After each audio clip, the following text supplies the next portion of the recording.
They called it a rescue. Elena Whitmore knew better. It was a cage dressed in vows. Standing before the Duke of Ravenhurst in a chapel that smelled of rain and ruin, she watched his gray eyes cut through her like winter steel. No warmth, no promise, just cold transaction. "This marriage," he said, voice flat as stone, "changes nothing between us. You will live in my house, you will not live in my life." She should have bowed her head. Instead, Elena lifted her chin and met his gaze dead on. Because if survival required marrying a ghost, she'd drag him back to the living, no matter the cost. If you want to see how a bride built of courage shatters a fortress built of grief, stay until the end. And don't forget to hit that like button and drop a comment with the name of your city. I want to know where you're watching from. The rain hadn't stopped in 3 days. Elena Whitmore stood at the window of her family's crumbling townhouse, watching the water carve rivers through the cobblestones below. Somewhere in that storm-soaked city, creditors were sharpening their pens. Somewhere closer, her father was drinking himself into forgetting what he'd done. What they'd done. "Elena." Her mother's voice came from the doorway, brittle, like glass about to crack. Elena didn't turn. "Is it final?" "The Duke's carriage arrives at dawn." So it was done. The deal struck. The bargain sealed. Elena Whitmore, 23 years old, educated in literature and arithmetic, and absolutely nothing useful for what came next, was to marry the Duke of Ravenhurst, a man she'd never met, a man whose name alone made servants cross themselves and mothers pull their children closer. "They say he killed his first wife," Elena said quietly. Her mother's reflection appeared in the rain-streaked glass, pale, thin, older than her years. "They say a lot of things." Her voice carried no conviction. "What matters is that he's willing to pay your father's debts, all of them, in exchange for me, a wife, an heir, respectability." Her mother's hand trembled on the doorframe. "It's a fair trade, Elena, more than fair given that we're 1 month from debtor's prison." Elena's laugh came out sharp. "Yes, Mother, I'm aware of the family's gratitude." Silence settled between them like snowfall. Finally, her mother spoke again, softer now. "He's not a monster, Elena. Difficult, yes. Distant. But the solicitor assured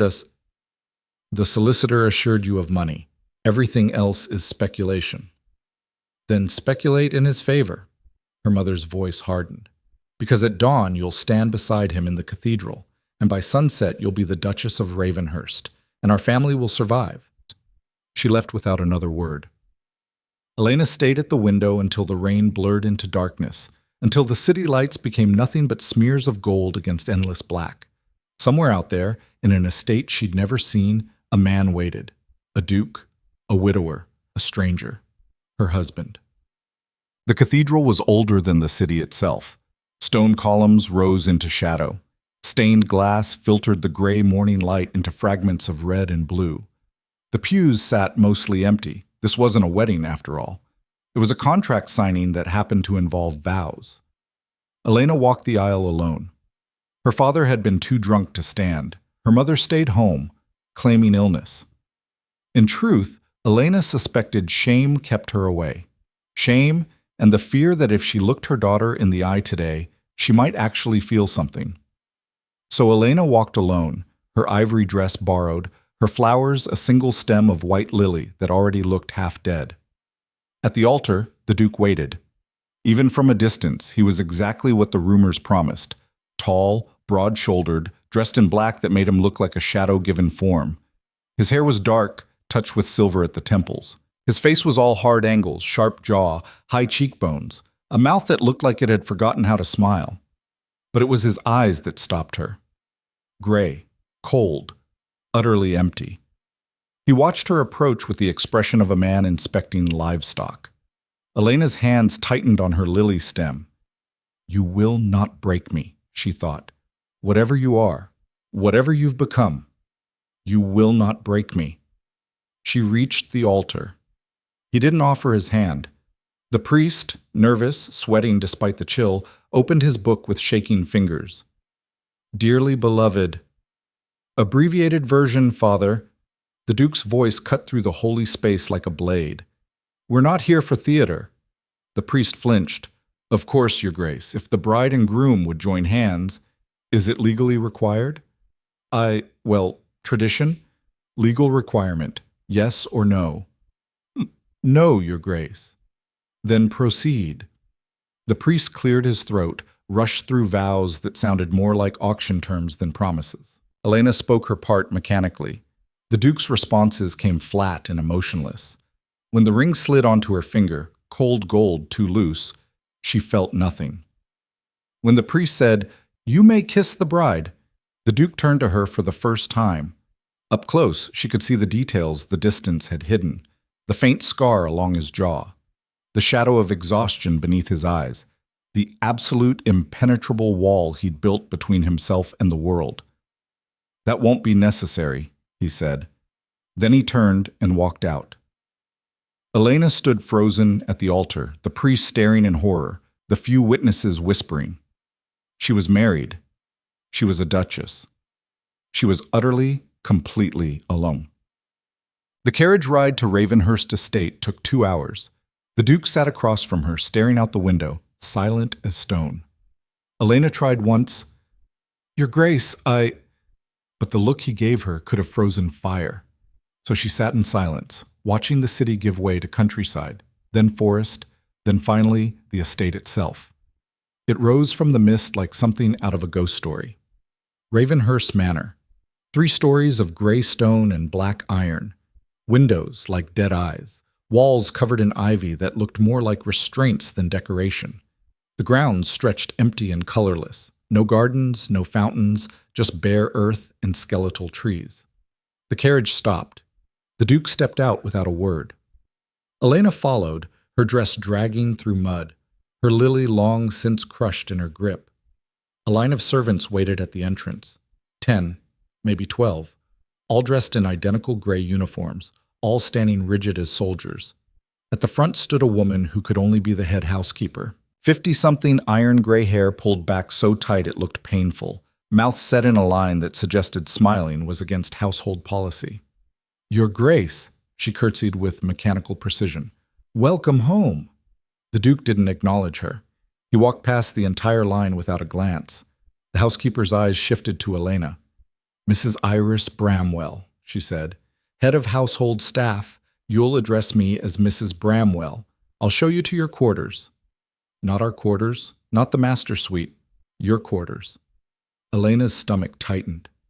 "Of course," she said quietly. Mrs. Bramwell led her inside. The entrance hall was exactly what Elena expected. Grand, cold, utterly lifeless. Black marble floors, dark wood paneling, portraits of stern-faced ancestors glaring down from the walls. No flowers, no color. No sign that anything living had touched this place in years. Their footsteps echoed like gunshots. "The Duke maintains a strict schedule," Mrs. Bramwell said as they climbed the stairs. "Breakfast at 7, lunch at 1, dinner at 8. You'll take your meals in the morning room. His Grace dines in his study." "We don't eat together?" Mrs. Bramwell's expression didn't change. "No, Your Grace." They reached the second floor, turned down a hallway that seemed to stretch forever. "The children are in the East Wing. You're not to disturb them before 9 or after 6. They have tutors, governesses, and schedules. Your involvement is unnecessary." Elena stopped walking. "I beg your pardon?" Mrs. Bramwell turned, one eyebrow raised. "The Duke's daughters are well cared for. They don't require— I'm their stepmother."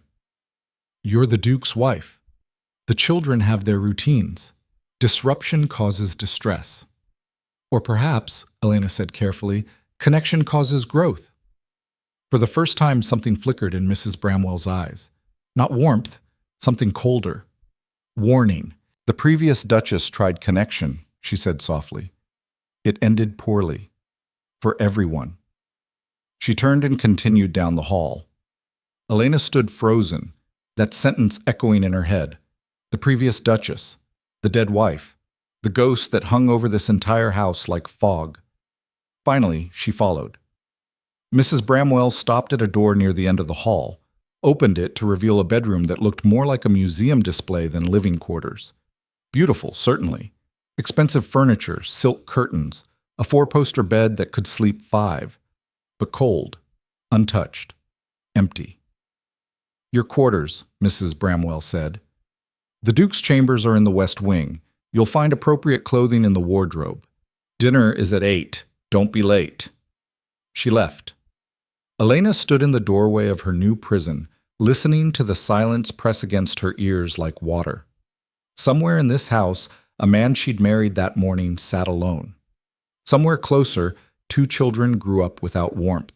And here she stood, a bought bride, a contract wife, a stranger in a tomb. Elena walked to the window. Outside, the ground stretched gray and lifeless under a sky the color of old metal. You will not break me, she thought again.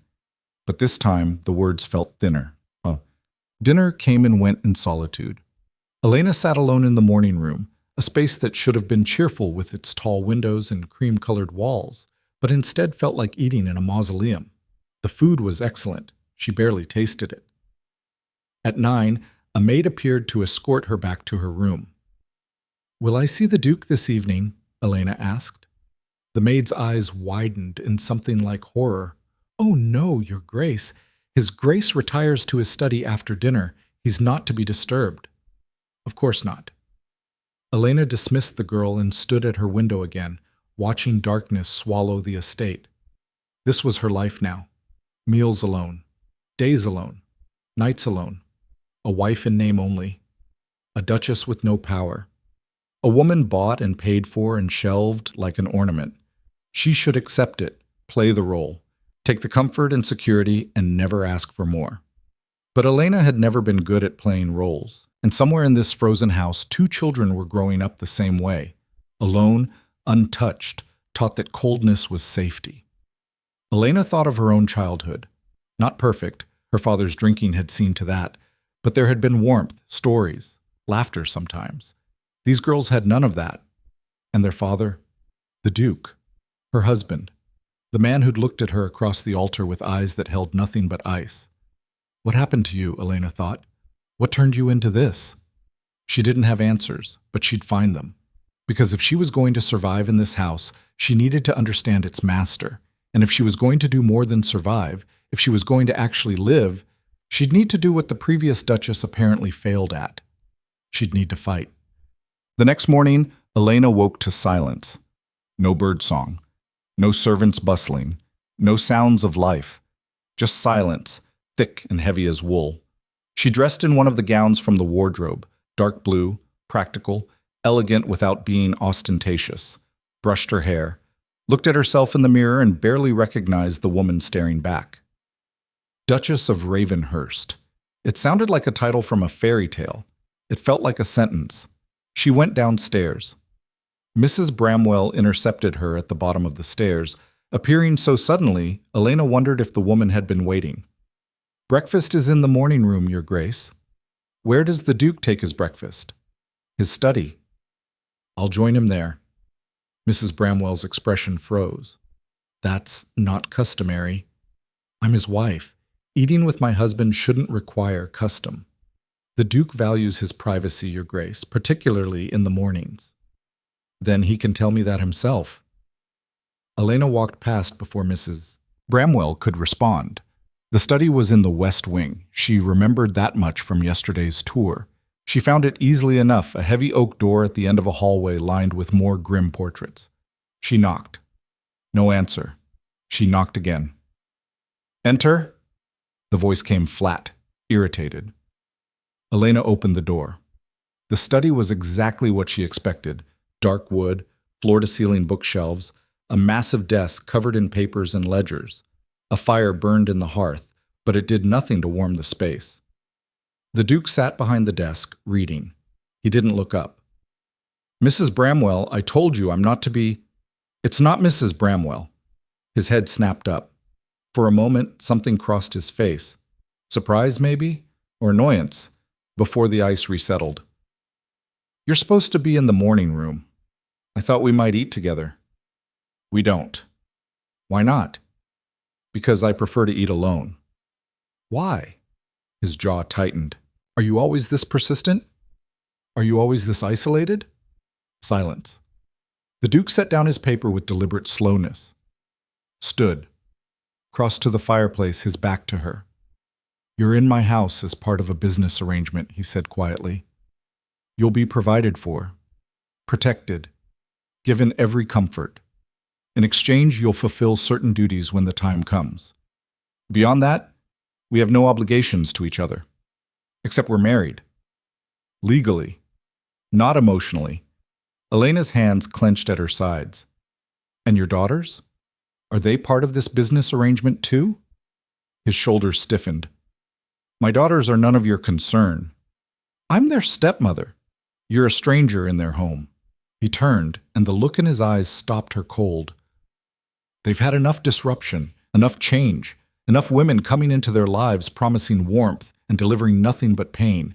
You will not do that to them. Do you understand? Elena's breath caught.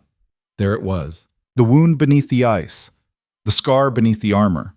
The previous Duchess. The dead wife who haunted this house more thoroughly than any ghost. I understand, Elena said softly, that you're afraid. I am not of me, of what I represent, change, connection, the possibility that things could be different than they are now. The Duke's expression turned to stone. Get out. Your Grace, get out. His voice cracked like a whip. Elena stood her ground for one more moment, meeting those cold gray eyes, refusing to flinch. Then she turned and left. But as she walked back through the silent halls, past the disapproving portraits and the rigid servants, one thought burned in her mind. You can order me out of your study. You can keep me out of your life. But I will not stand by and watch those children grow up the way you're living, frozen, isolated, and alone. I didn't survive my family's ruin just to become another ghost in your house. You want a business arrangement? Fine. But business arrangements can be renegotiated. And Elena Whitmore, Duchess of Ravenhurst, bought bride and survivor, was very, very good at negotiation. 3 days passed in calculated silence. Elena learned the rhythms of Ravenhurst Manor the way a prisoner learns the patterns of her cell. Breakfast at 7 in the morning room, alone. A walk through the lifeless gardens at 9, watched by servants who vanished the moment she turned her head. Lunch at 1, dinner at 8, both solitary affairs where the only sound was silver against china. The Duke remained invisible. She glimpsed him once through a window, riding across the grounds on a black horse, his posture rigid as the iron gates. He didn't look toward the house, didn't acknowledge her existence. Mrs. Bramwell delivered instructions with mechanical precision. Your Grace will attend Sunday services in the family chapel. Your Grace will receive the solicitor on Tuesday to sign estate documents. Your Grace will not wander the East Wing unaccompanied. That last order came with particular emphasis. The East Wing, where the children lived. Elena had yet to see them, not a glimpse, not a sound. They were ghosts in their own home, kept carefully separate from the new stranger who'd invaded their father's life. On the 4th morning, Elena made her decision. She woke before dawn, dressed in her simplest gown, and slipped into the hallway while the house still slept. The East Wing wasn't locked. The Duke's control relied on obedience, not barriers. He assumed his orders would be followed. He assumed wrong. The hallway was identical to her own. Dark wood, heavy curtains, portraits of ancestors who all seemed to share the same disapproving scowl. But halfway down she heard it. Crying. Soft, muffled, the sound of someone trying desperately not to be heard. Elena followed the sound to a door painted pale blue, the only color she'd seen in this entire gray house. She knocked gently. The crying stopped instantly. Hello? Elena kept her voice soft. My name is Elena. May I come in? Silence. Then, so quiet she almost missed it. Go away. A child's voice. Young. Frightened. Elena's heart twisted. I'd like to meet you, she said. I suppose I'm your stepmother, though that's a rather formal title, isn't it? You could call me Elena, if you'd prefer. I don't want a stepmother. That's fair. I didn't particularly want to be one, if I'm honest. But here we are, both stuck in circumstances we didn't choose. We might as well be stuck together. A long pause. Then the door opened a crack. A girl peered out, no more than 8 years old, with dark hair tangled around a pale face and eyes the same cold gray as her father's. But where the Duke's eyes held ice, hers held something worse: fear. "You're crying," Elena said gently. "No, I'm not." "My mistake." Elena crouched down to eye level. "What's your name?" "Charlotte." The girl's chin lifted with fragile defiance. "And I don't need you here. We have governesses." "I'm sure you do. Very proper ones, I'd imagine." "Miss Winters is exceedingly proper." "Does Miss Winters allow crying?" Charlotte's expression shuddered. "Ladies don't cry." "Whoever told you that was lying?" Elena smiled. "Ladies cry when they're sad. They cry when they're angry. They cry when they're tired of being told what ladies do and don't do. And you, Charlotte, look like you've been doing all three." The girl's lower lip trembled. For a moment, Elena thought she might slam the door. Instead, she opened it wider. The room beyond was beautiful in the same cold way as everything in this house. Expensive furniture, pristine walls, toys arranged with museum-like precision. Everything perfect, everything untouched, everything utterly lifeless. "Where's your sister?" Elena asked. "Sleeping. Amelia's only 5. She sleeps late." Charlotte's voice carried the weary tone of a child forced to grow up too fast. "You shouldn't be here. Mrs. Bramwell says we're not to be disturbed before 9. "Mrs. Bramwell says a lot of things. Father says we're to obey her." "Does your father visit often?" Charlotte's face went blank. "He's very busy." Translation: never. Elena's hands clenched. What kind of man locked his own children away like this? What kind of grief turned a father into a stranger? "Charlotte," she said carefully, "why were you crying?" "I wasn't. Please." Something in Elena's voice must have broken through because Charlotte's shoulders slumped.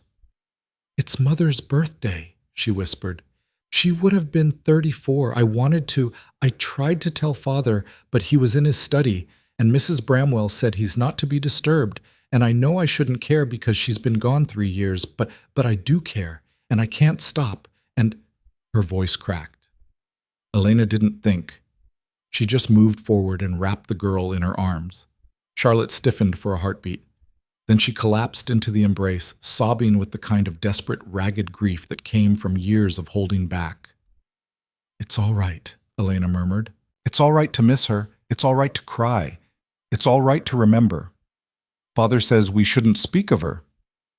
"Your father," Elena said softly, "is wrong." Charlotte pulled back, eyes wide with shock.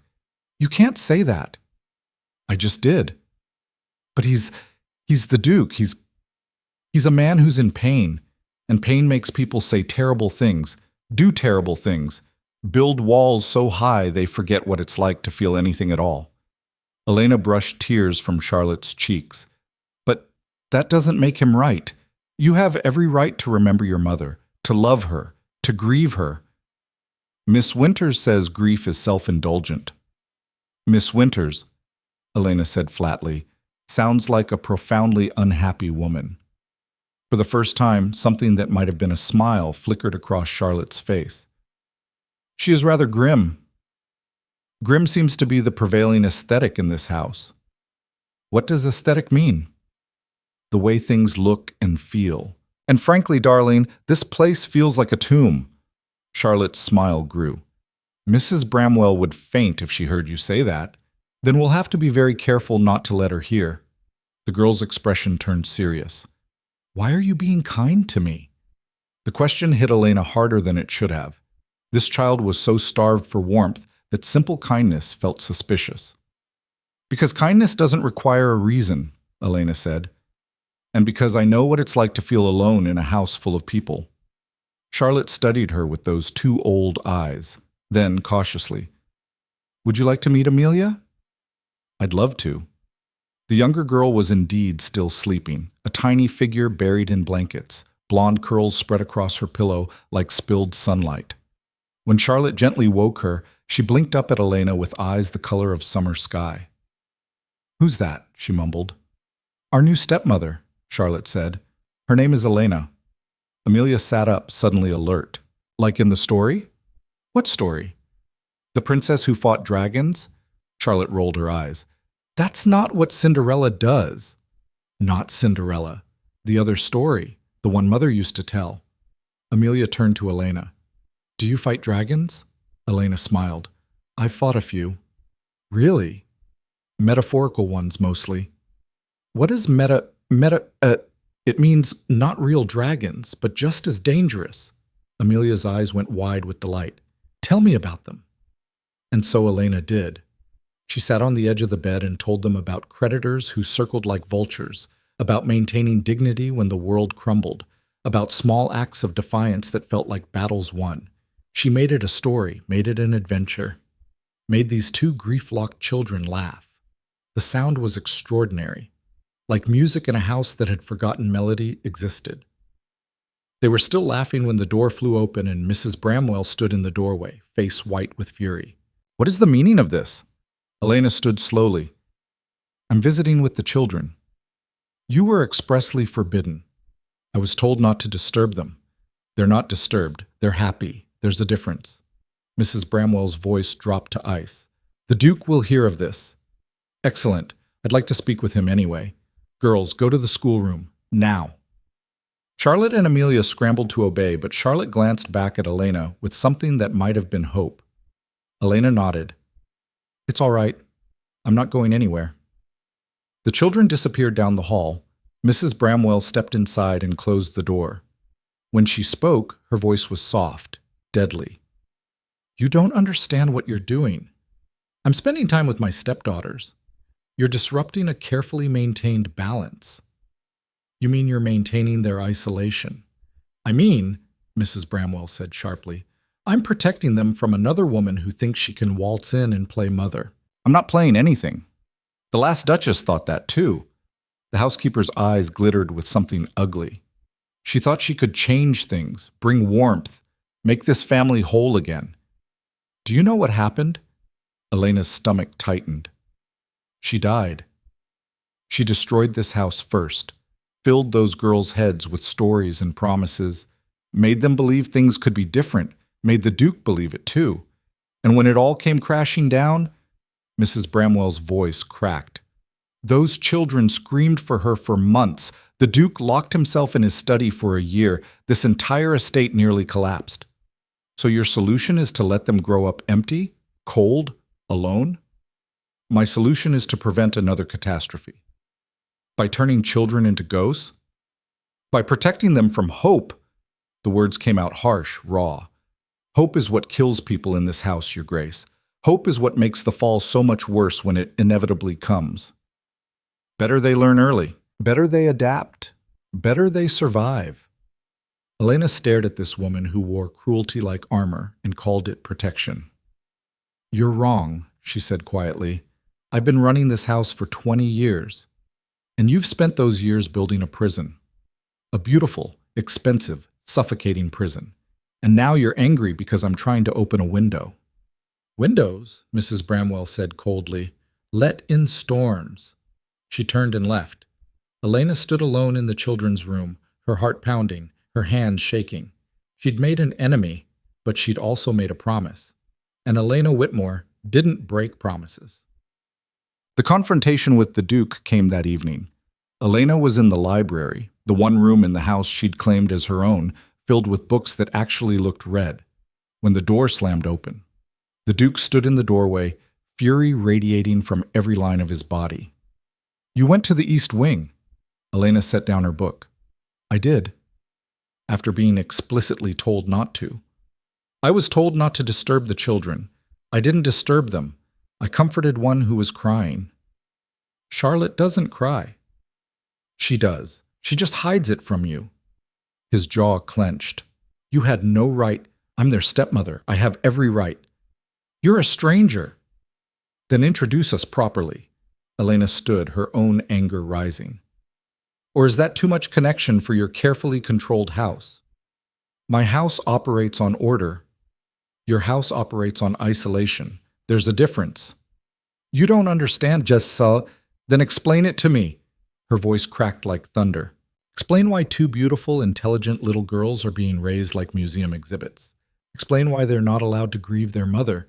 Explain why their father can't bear to look at them. I look at them. When? When was the last time you actually saw them, Your Grace? Spoke to them?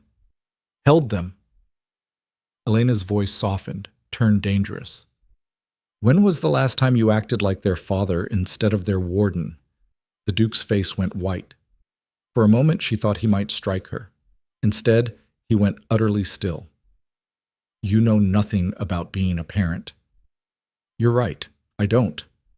But I know what it's like to grow up in a house where the adults are too broken to see you, too consumed by their own pain to notice yours. And I will not stand by and watch those girls endure the same. They're my daughters. Then act like it. Silence crashed between them like a physical thing. The Duke stared at her with something that might have been shock or fury or something more complicated than either. You don't understand what you're asking. His voice came out raw, stripped of its usual control. Then help me understand. I can't. Can't or won't. Both. He turned away, hands clenched. You think I'm cruel, cold. A monster who locks his children away. But I'm protecting them. From what? From me. The words fell like stones into dark water. Elena's breath caught. The Duke stood with his back to her, shoulders rigid, every muscle locked in place. I loved their mother, he said quietly. Loved her with everything I had, built my entire world around her. And when she died, when I couldn't save her, couldn't protect her, couldn't do the one thing a husband is meant to do, I broke. Completely. Irreparably.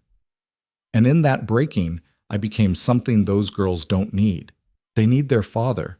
They need stability, safety, order. Not a man who looks at them and sees their mother's eyes. Not a man who can barely breathe in their presence because the grief is so massive it drowns everything else. His voice dropped to a whisper. You want me to hold them? Every time I try, I freeze. You want me to speak to them? I don't have words that aren't carved from ice. You want me to be warm, present, alive? He turned, and the look in his eyes was unbearable. I don't know how anymore.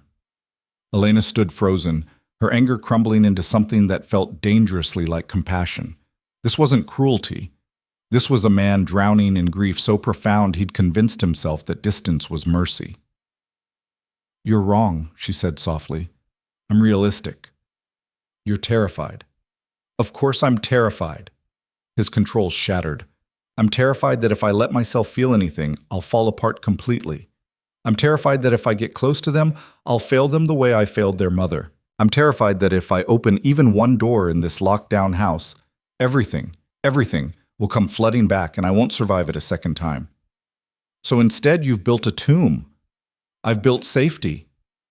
You've built hell, Elena's voice shook, and you've locked those girls in it with you. The Duke's face went blank. Then he turned and walked out. The door closed with terrible finality. Elena sank into her chair, her hands trembling, her heart racing.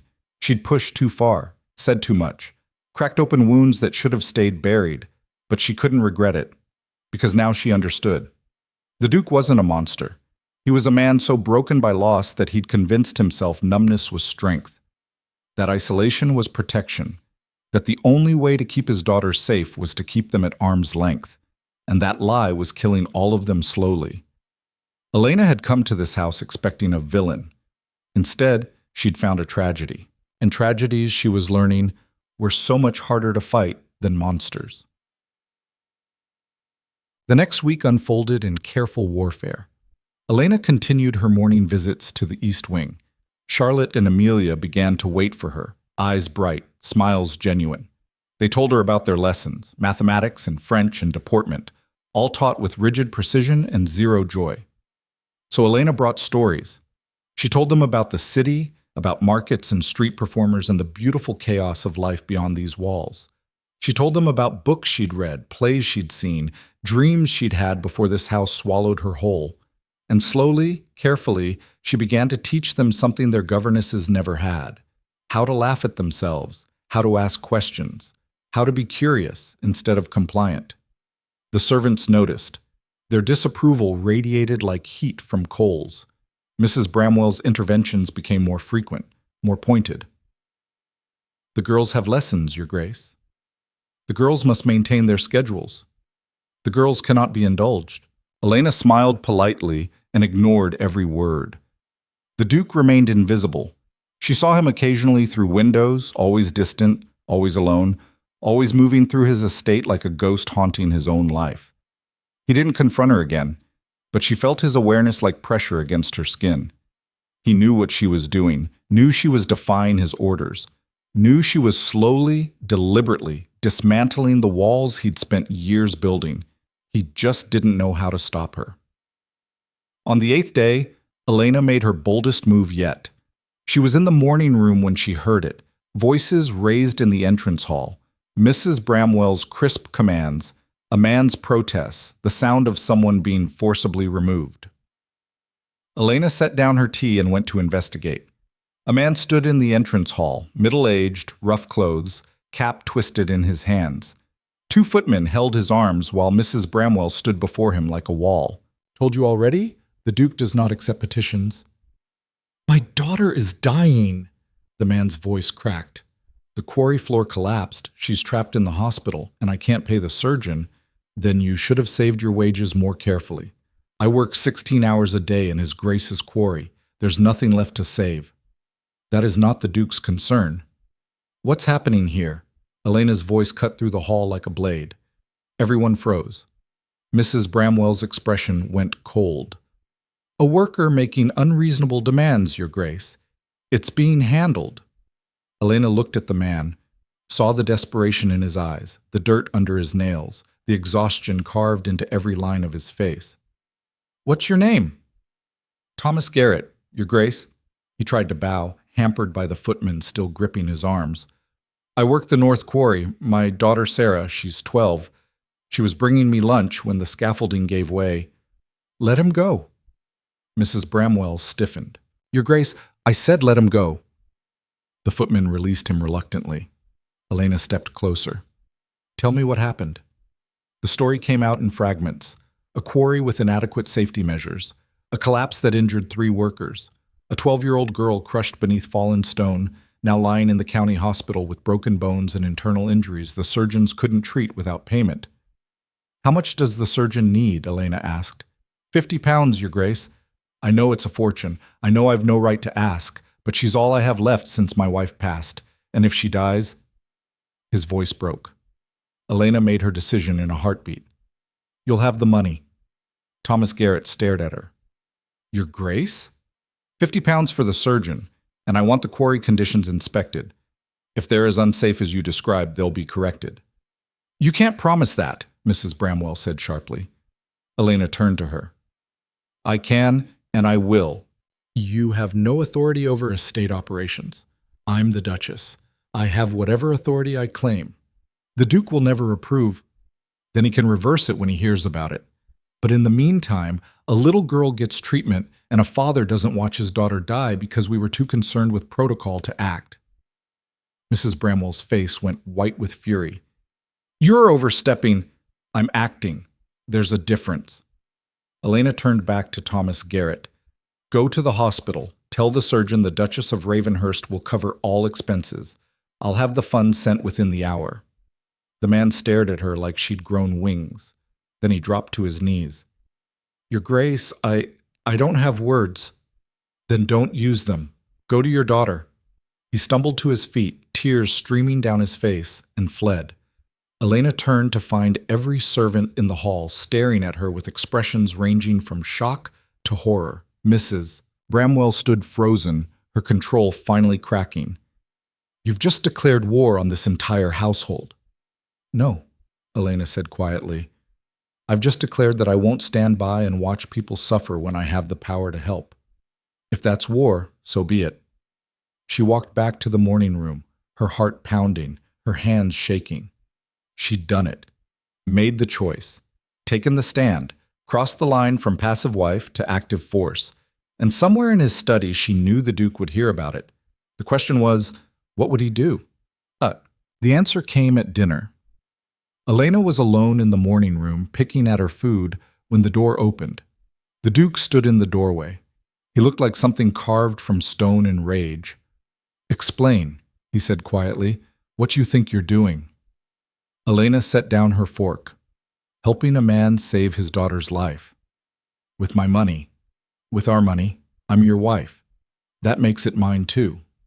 You have no comprehension of how an estate operates. I have comprehension of how human decency operates. Human decency? His voice rose. You just promised £50 to a random worker. Whose daughter is dying because your quarry has unsafe conditions? My quarry employs half the county. If I start handing out money to every worker with a sob story. This isn't a sob story. This is a child trapped under rubble because someone decided profits mattered more than safety. The Duke's jaw clenched. You know nothing about running a duchy. Then teach me. Show me the ledgers. Walk me through the decisions. Explain why maintaining unsafe working conditions is fiscally responsible. It's not about fiscal responsibility. Then what is it about? Control. The word exploded from him. It's about maintaining control in a world that's constantly trying to tear everything apart. It's about order, structure, rules that keep chaos at bay. You can't just change things on a whim. A child's life isn't a whim. And a duchy isn't a charity. They stared at each other across the table, both breathing hard, both trembling with fury. Then Elena spoke, her voice deadly calm. Your first wife. How did she die? The Duke went absolutely still. That's none of your concern. Was it childbirth? His face turned white. Tell me. She died in childbirth, he said flatly. Trying to give me a son. Bleeding out over 3 days while every surgeon in the county failed to save her. Are you satisfied? Elena's breath caught. I'm sorry. Don't. His voice turned to ice. Don't you dare pity me. I'm not pitying you. I'm trying to understand why you've turned that tragedy into a weapon against everyone around you. I haven't. You've locked yourself away. Locked your daughters away. Built walls so high nothing can get through. Not love, not connection, not even basic human compassion. And now you're angry because I'm trying to let a little light back in. Light doesn't fix anything. Neither does darkness. The Duke's hands clenched into fists. You've been here less than 2 weeks, and you think you understand this house, this family, what we've survived? I understand that you're so terrified of losing control that you've forgotten how to live. And you're so desperate to feel useful that you're making choices you don't comprehend. Then help me comprehend. Show me why saving a little girl's life is the wrong choice. Explain why maintaining your iron grip on everything is more important than basic human decency. Make me understand why being right is more important than being good. Silence crashed down. The Duke stared at her with something that might have been shock or fury, or something more complicated than either. Then he turned and walked out. But this time, he didn't slam the door. He just closed it quietly. And somehow, that felt more dangerous than any explosion. Elena sat alone in the morning room, her meal forgotten, her heart racing. She'd crossed every line, defied every order, made an enemy of her husband in a house where she had no allies, but she'd also saved a little girl's life, and she'd shown Charlotte and Amelia that someone in this frozen house was willing to fight for what was right. Consequences be damned. If that meant war, then war it would be. Because Elena Whitmore hadn't survived her family's ruin just to become another silent ghost in someone else's tragedy. She'd come to this house as a bought bride. She'd leave as something far more dangerous. A woman with nothing left to lose. The morning after her confrontation with the Duke, Elena woke to find a letter slipped under her door. Not sealed, not formal. Just a single sheet of paper with 3 words written in harsh, angular script. Stay in line. No signature. None needed. Elena crumpled it and threw it in the fireplace. Then she dressed in her riding habit, borrowed from the late Duchess's wardrobe, altered to fit, and went down to the stables. If the Duke thought a threat scrawled on paper would contain her, he understood nothing about survival. Elena had spent her entire life navigating the edges of ruin. A cold husband and hostile household staff were nothing compared to creditors at the door and a father too drunk to care. The stablemaster, a weathered man named Peters, looked up in surprise when she appeared. Your Grace, we weren't expecting. I'd like a horse. Something calm but not dead. Peters blinked. The Duke usually prefers. The Duke isn't riding today. I am. 20 minutes later, Elena was mounted on a gray mare named Tempest, ironic name for an animal with all the fire of wet bread, and riding toward the North Quarry. She'd heard the workers talking in hushed voices when they thought she couldn't hear. The quarry was 3 miles north, cut into the hillside like a wound in the earth. Dangerous work, poor conditions. Men died there regularly enough that the county had stopped investigating. If she was going to challenge the Duke's authority, she needed to see the battlefield firsthand. The ride took 40 minutes through landscape that might have been beautiful if it wasn't so deliberately neglected. The Duke's land stretched for miles, forests left to grow wild, fields fallow, cottages visibly crumbling. Everything maintained at the bare minimum required to generate profit. Nothing more. Nothing human. The quarry appeared suddenly, a gash of exposed stone and wooden scaffolding clinging to the hillside like a desperate prayer. Men swarmed over it like ants, hauling rock, operating machinery that looked older than Elena herself. She dismounted and approached the foreman, a thick-shouldered man with stone dust ground into every line of his face. "I'm looking for Thomas Garrett." The foreman's eyes widened. "Your Grace? You shouldn't be here. This is no place for—" "Where is Thomas Garrett?" The man pointed to a figure near the base of the scaffolding. Elena picked her way across the uneven ground, ignoring the stares of workers who stopped mid-task to watch the Duchess navigate their domain.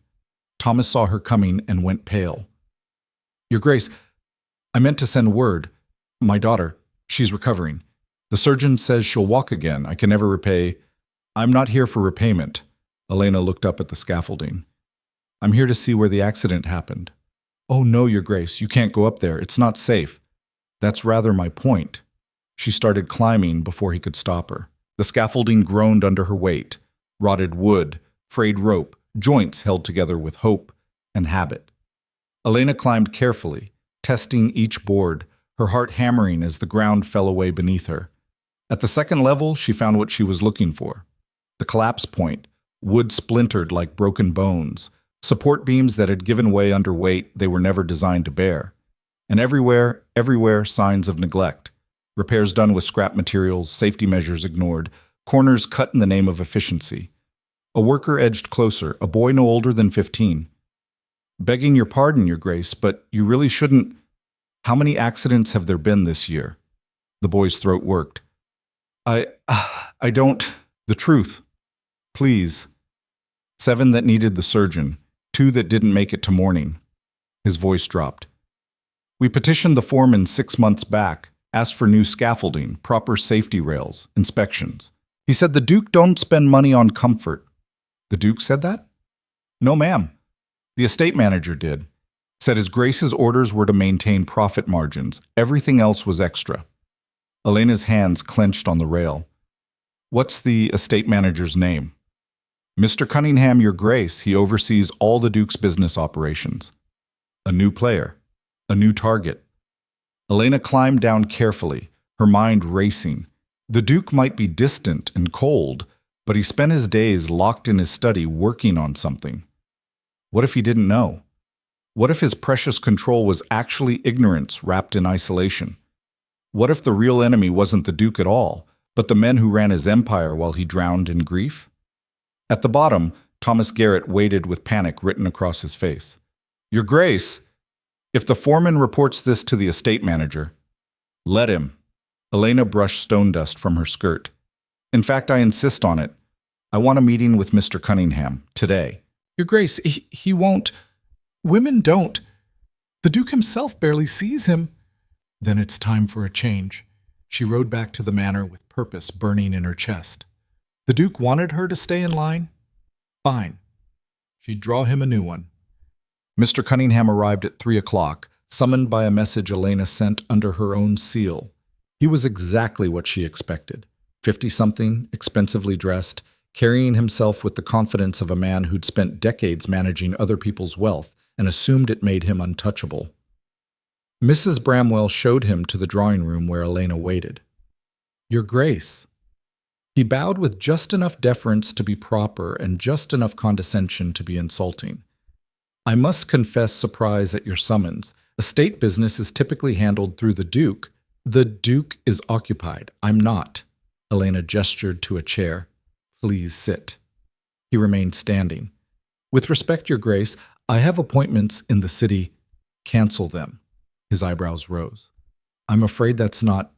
Mr. Cunningham, I visited the North Quarry this morning. I saw the conditions, the rotted scaffolding, the inadequate safety measures, the corners cut in the name of profit. I'd like you to explain why workers are dying on my husband's land. Your husband's land, he said slowly, generates significant revenue precisely because we maintain fiscal discipline. Sentiment doesn't pay wages. Neither do dead workers. Industrial accidents are regrettable but inevitable. Accidents caused by negligence are crimes. His expression hardened. Your Grace, I've managed the Ravenhurst estates for 15 years. His Grace trusts my judgment implicitly. If you have concerns, I suggest you raise them with him. I'm raising them with you, right now, and I'm instructing you to allocate funds for immediate safety improvements at all quarry sites. Cunningham's smile was thin and sharp. You're instructing me? Yes. With what authority? I'm the Duchess of Ravenhurst. You're the Duke's wife. There's a difference. He straightened his cuffs. His Grace gave me full operational authority over estate management. Unless he personally countermands my decisions, I answer to no one. Certainly not to a bride of 2 weeks who thinks compassion is a business strategy. Elena stood slowly. That's your final answer? It is. Then you're dismissed. I beg your pardon?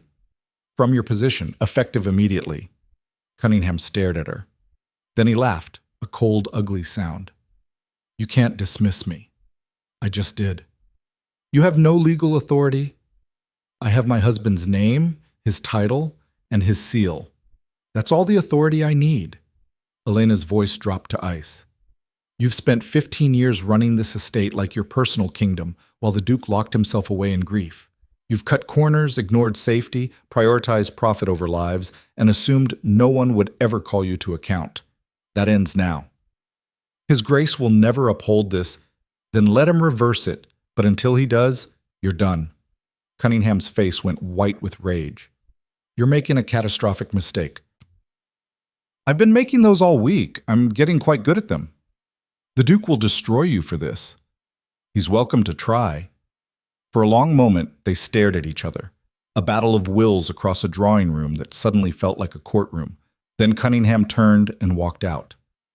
The silence he left behind was absolute. Elena sank into her chair, her hands shaking, her heart hammering against her ribs. She'd done it, crossed the final line, made the decision that couldn't be unmade, declared war not just on the household, but on the entire system that kept this estate running. And somewhere in this house, the Duke would hear about it. The only question was whether he'd stand with her or against her. Elena suspected she already knew the answer. He came at sunset. Elena was in her room changing for dinner she knew she'd eat alone when the door opened without warning. The Duke stood in the doorway, and the fury radiating from him made the air itself feel dangerous. What, he said with deadly calm, have you done? Elena faced him without flinching. I dismissed Mr. Cunningham. You what? He's been running your estate into moral bankruptcy while you've been locked away. Someone needed to stop him. You had no right. I had every right. Her voice rose to match his. I'm your wife, your Duchess, and I will not stand silent while men die because someone decided profits matter more than lives.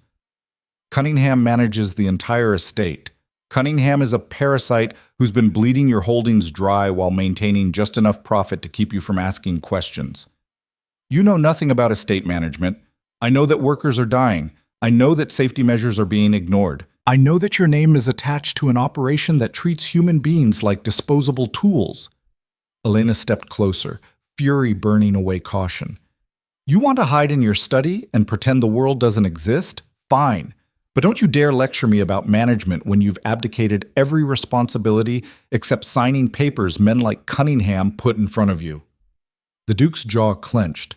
You think you can waltz in here and dismantle systems that have functioned for decades? Functioned? Is that what you call it? Men dying in your quarries is functional? Children losing fathers is functional? Your own daughters growing up without warmth is functional? Her voice cracked. This entire estate is a monument to your grief, and everyone in it is paying the price. How dare you? How dare you? The words tore from her throat. You married me to save my family from ruin. You gave my father money, paid his debts, pulled us from the edge of destruction. You showed us mercy when you could have walked away. But you can't show that same mercy to your own people? Your own children? Yourself? You don't understand. Then make me understand. Stop hiding behind walls and orders and tell me why you've turned your entire life into a prison. Because prisons are safe. The Duke's control finally shattered. Because walls keep the pain contained. Because if I let myself feel anything, if I open even one door, I'll remember what it was like before she died. And the contrast will destroy me. The confession hung in the air like smoke. Elena's anger crumbled into something more dangerous, understanding. So everyone suffers because you can't bear to heal. I can't heal, he said flatly. That door is closed, locked, gone. Then you're a coward. His head snapped up. What did you say? I said you're a coward. Elena's voice steadied. You're so terrified of pain that you've chosen numbness. So afraid of loss that you've pushed away everything worth keeping. You call it protection. I call it cowardice. Get out. No. Get out of my house. It's my house too. You made it mine when you married me, and I will not leave those girls to grow up thinking this frozen hell is normal. I will not watch workers die because you're too broken to see past your own grief. And I will not let you destroy yourself out of fear. You know nothing about fear. I know everything about it. Her voice broke. I was terrified walking down that aisle, terrified standing in this house the first night, terrified every single day since then that I'd become just another ghost in your collection. But I chose to fight instead of freeze. I chose to act instead of hide. I chose to risk everything because the alternative was becoming exactly what you are, alive in body, dead in every way that matters. Silence crashed down. The Duke stared at her with something that might have been shock or recognition or the first crack in 15 years of ice. Then footsteps thundered in the hallway and Mrs. Bramwell burst through the door. Your Grace, you must come quickly. The Duke's expression shuddered. What is it? The quarry. There's been another collapse, multiple casualties. They're asking for you, both of you. Elena and the Duke locked eyes for one more heartbeat. Then they ran. Oh, the quarry was chaos. Elena and the Duke arrived on horseback as the sun died behind the hills, casting everything in blood-red light. Workers swarmed the site, digging frantically at rubble that had once been the western scaffolding. Voices shouted. Someone screamed. The smell of blood and stone dust choked the air. The foreman spotted the Duke and ran over, his face streaked with tears and dirt. Your Grace, thank the heavens. It was the main support beam. It just gave way. We've got 4 men trapped underneath. How long ago? The Duke's voice cut through panic like a blade. 20 minutes. We can hear them, but the stone's too heavy. We need proper equipment. Then get it. Pull every available man. Clear the rubble from the top down. Stabilize as you go. The Duke was already moving, stripping off his coat, rolling up his sleeves. Where are the injuries? Over here, Your Grace. Elena followed, her medical knowledge limited to what any woman of her class knew. Bandaging, basic wound care, comfort. But she had hands and a voice, and she'd be damned if she stood useless while men suffered. She found them laid out on the ground. 3 workers, 2 conscious and screaming, 1 ominously silent. Blood everywhere, bones visible through torn flesh. One man's leg bent at an angle that made Elena's stomach turn. A worker's wife knelt beside the silent one, sobbing. Please, someone help him. He's not breathing. Elena dropped to her knees. The man's face was gray, his chest still. She'd seen her father's friends collapse from drink enough times to know the basics. She tilted his head back, checked his airway, pressed her hands to his chest and pushed. Count for me, she said to the wife. 1, 2, 3, 4. The woman stared at her. Your Grace, you can't. Count! They worked together, Elena compressing the man's chest while the wife counted through tears. 30 compressions, breath into his mouth, 30 more.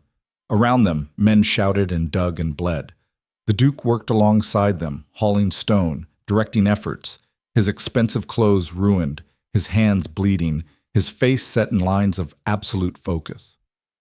This was the man beneath the ice, the man who'd once loved enough to break when love was taken, the man he'd buried alive.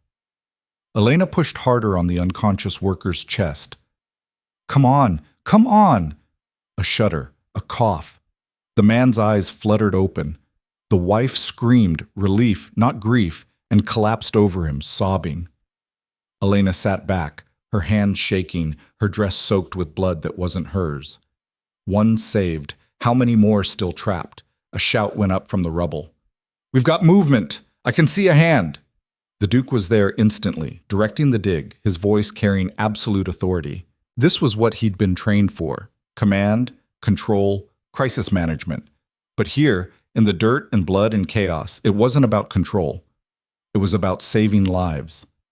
They pulled the first man out 20 minutes later, alive, broken, but breathing. Then the second, the third. The fourth had been crushed too completely to survive. They laid him out gently, someone's coat covering his ruined body, and the workers stood in silence that felt like prayer. Elena stood beside the Duke, both of them covered in dirt and blood, watching grief settle over men too tired to hold it. "This is what your efficiency costs," she said quietly. The Duke's jaw worked. "I didn't know." "You didn't ask." He turned to her, and for the first time since she'd met him, his eyes held something besides ice. They held pain, raw, unflinching, unbearable pain. "You're right," he said, "about all of it. The cowardice, the walls, the prison I've built." His voice dropped. "I let this happen, not directly, but through negligence, through distance, through choosing not to see what was right in front of me. So see it now. And then what? How do I fix 15 years of failure?" "The same way you fix anything," Elena's voice steadied. "One decision at a time, one life at a time, one step away from the man you've been toward the man you could still become." The Duke stared at her like she was speaking a language he'd forgotten existed. Then Thomas Garrett approached, his face haggard. "Your Grace. Your Grace." He looked between them. "The men, they want to know what happens now. The quarry's unstable. Cunningham's gone. We've got families to feed, but if the conditions don't change—" "They'll change," the Duke's voice carried across the quarry site. "Effective immediately. Full safety inspections. Proper equipment. Adequate staffing. Anyone injured receives medical care at a state expense. Anyone killed," his voice cracked, "their families will be compensated, provided for. This ends now." A murmur ran through the workers. Hope, fragile and disbelieving. "And Cunningham?" Thomas asked. "Is dismissed. The Duchess was right to remove him." The Duke looked at Elena. "I should have done it years ago." The ride back to the manor happened in silence. They were both too exhausted, too blood-stained, too overwhelmed to speak. But something had changed. Some wall had cracked. Some door had opened. At the entrance, the Duke finally spoke. "You were right, about everything." He looked at his ruined hands. "I've been a coward. I've hidden from my children, from my responsibilities, from life itself. And people have paid the price for my grief." "So stop paying it," Elena said softly.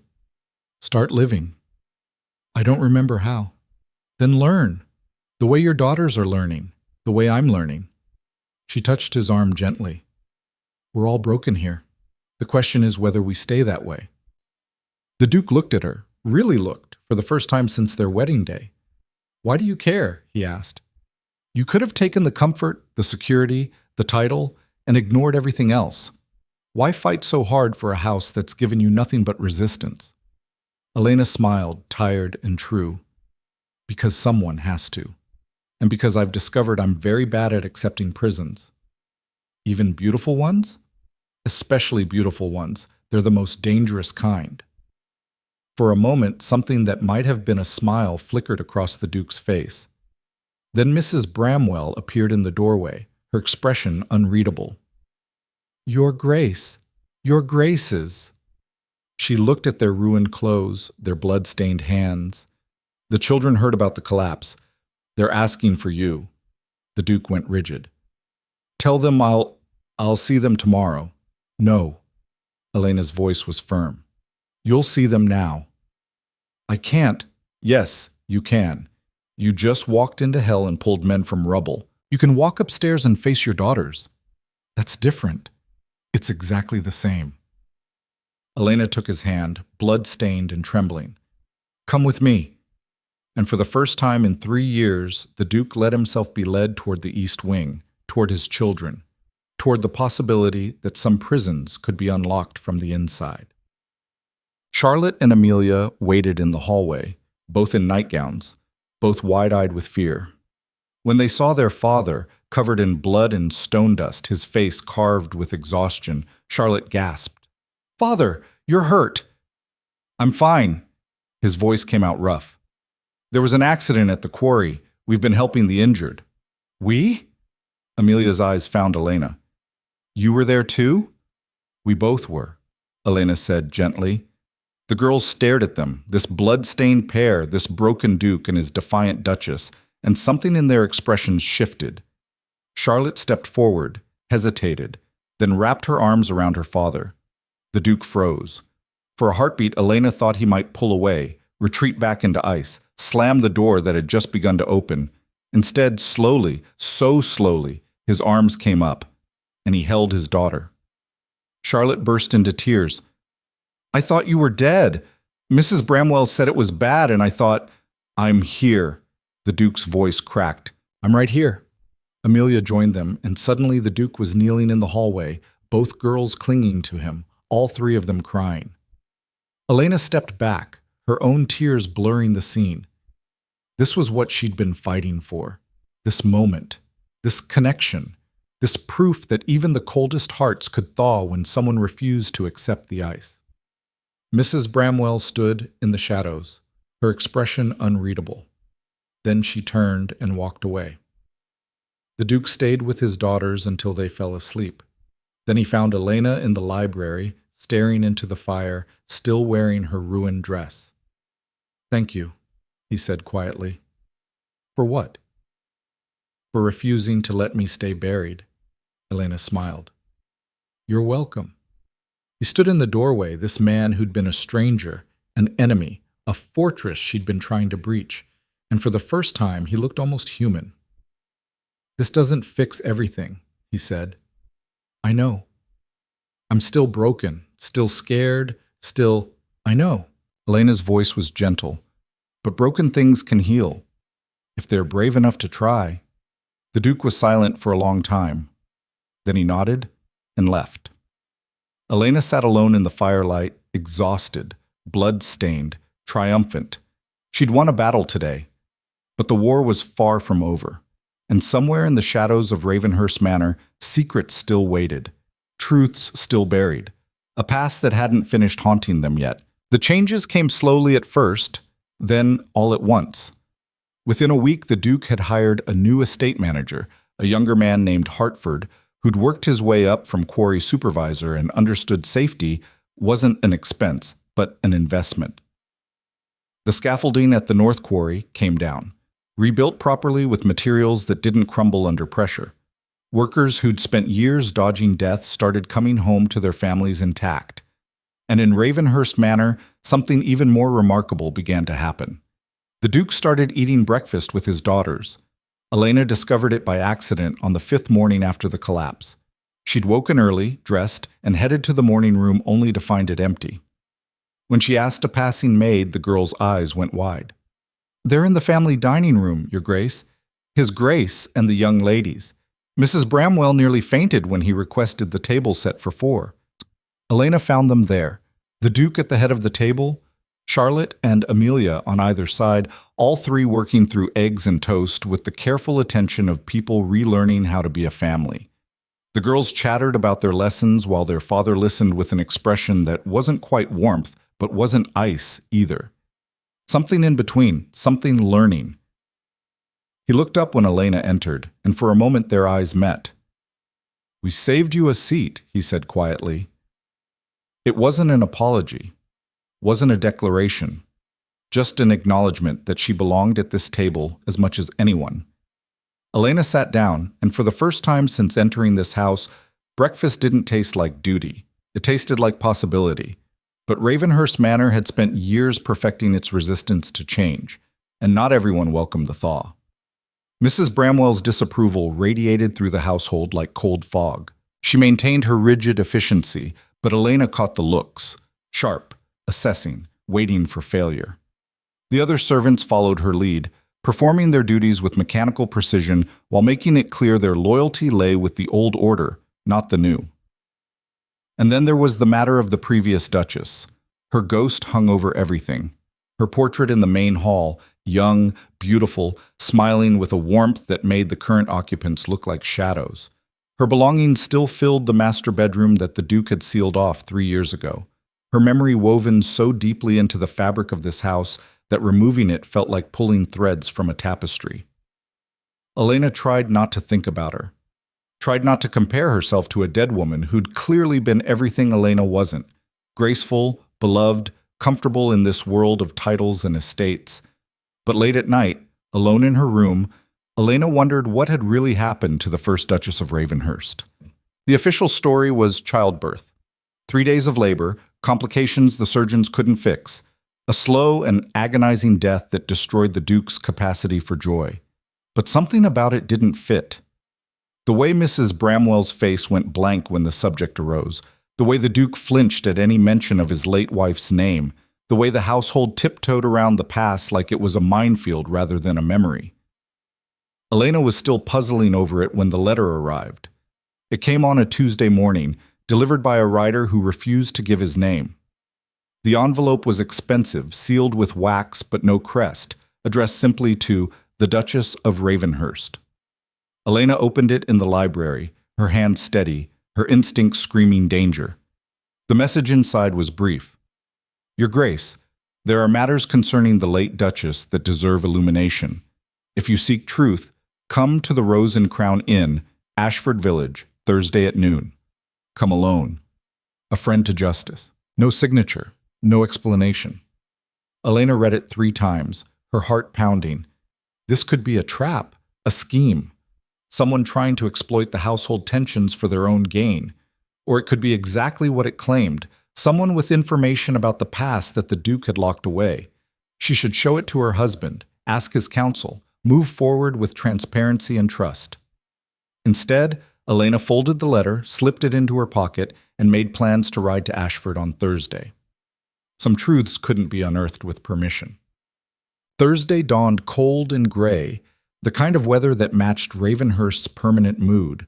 Elena told the Duke she was visiting the village to check on Sarah Garrett's recovery, which was true, just not the whole truth. He nodded absently, already buried in estate ledgers with Hartford, learning the business he'd ignored for years. The ride to Ashford took an hour. The village was small, neat, the kind of place where everyone knew everyone and strangers stood out like blood on snow. The Rose and Crown sat at the center of town, a respectable establishment that served travelers and locals with equal indifference. Elena left Tempest with the stable boy and entered through the front door, every instinct on alert. The common room was nearly empty, a few farmers drinking midday ale, an old woman knitting by the fire, and in the corner, partially hidden by shadow, a woman in a dark cloak. Elena approached slowly. The woman looked up, and Elena's breath caught. She was perhaps 60, with gray hair pulled back severely and eyes that held the weight of decades. Her clothes were well made but not expensive. A lady's companion, perhaps, or a former governess. Your Grace. The woman's voice was cultured, careful. Thank you for coming. You sent the letter. I did. Who are you? The woman hesitated. My name is Miss Teresa Locke. I was lady's maid to the first Duchess of Ravenhurst. Elena's heart kicked. You served her? For 7 years. From her marriage until... Miss Locke's voice cracked. Until the end. Elena sat down, her hands clenched tight. Why contact me now? Because you're the first person to enter that house in 3 years who's actually tried to change things. The workers talk. The stories spread. A duchess who defies the Duke, who fights for the powerless, who won't accept the frozen silence as normal. Miss Locke's eyes glittered. You remind me of her. of what she tried to do before it destroyed her. The Duke said she died in childbirth. The Duke doesn't know the truth. No one does except me and Mrs. Bramwell, and she'd sooner cut out her own tongue than speak it. Elena's pulse hammered. Then tell me. Miss Locke reached into her cloak and pulled out a small leather journal, worn and water-stained. This belonged to the late Duchess, her private diary. She kept it hidden, wrote in it every night. When she died, I took it. I knew if it stayed in that house, Mrs. Bramwell would burn it. Why would she burn it? Because it contains the truth about what happened, about the real reason the Duchess died, about the secrets this family buried along with her body. She pushed the journal across the table. Elena stared at it like it might explode. Why give this to me? Because you have the courage she had, the defiance, the refusal to accept cruelty dressed as tradition. Miss Locke's voice dropped. And because the Duke deserves to know what really happened to his wife, what she sacrificed, what was taken from her. He'll destroy me for this. Perhaps, or perhaps it will finally set him free. Miss Locke stood. Read it. Decide for yourself. But know this, the past in that house is a wound that's never been properly cleaned. It's festering, poisoning everything. Someone needs to lance it before the infection kills what's left. She pulled her cloak tight and left without another word. Elena sat alone at the table, staring at the diary, her hands shaking. She could leave it here. Walk away. Let the past stay buried. But she'd never been good at walking away. She opened the journal to the first page. The handwriting was elegant, flowing, alive. September 14th. Today I married Alexander Whitmore, Duke of Ravenhurst. He is kind, I think, beneath the formality. Or perhaps I'm simply hoping. Mother says hope is dangerous for women in our position. I choose to hope anyway. Elena's throat tightened. This was the woman whose ghost haunted every corner of Ravenhurst. Not a saint, not a villain, just a person, young and hopeful and trapped in the same world Elena now inhabited. She kept reading. The entries painted a picture of the early marriage, formal, distant, but with moments of genuine warmth. The Duke had been different then, less frozen. He'd made efforts, small ones, awkward ones, but efforts nonetheless. Then the children came. First Charlotte, then Amelia 3 years later. March 3rd. Alexander barely looks at Charlotte. I know he wanted a son, but to ignore this beautiful child because she's not male? It breaks my heart. I've tried to speak with him, but he retreats to his study. Mrs. Bramwell says I should be patient. I say patience enables cruelty. Elena's hands clenched. The Duchess had fought the same battles Elena was fighting now, had pushed against the same walls, had tried to bring warmth to a house that preferred ice. But something had changed. The entries grew darker, more desperate. July 19th.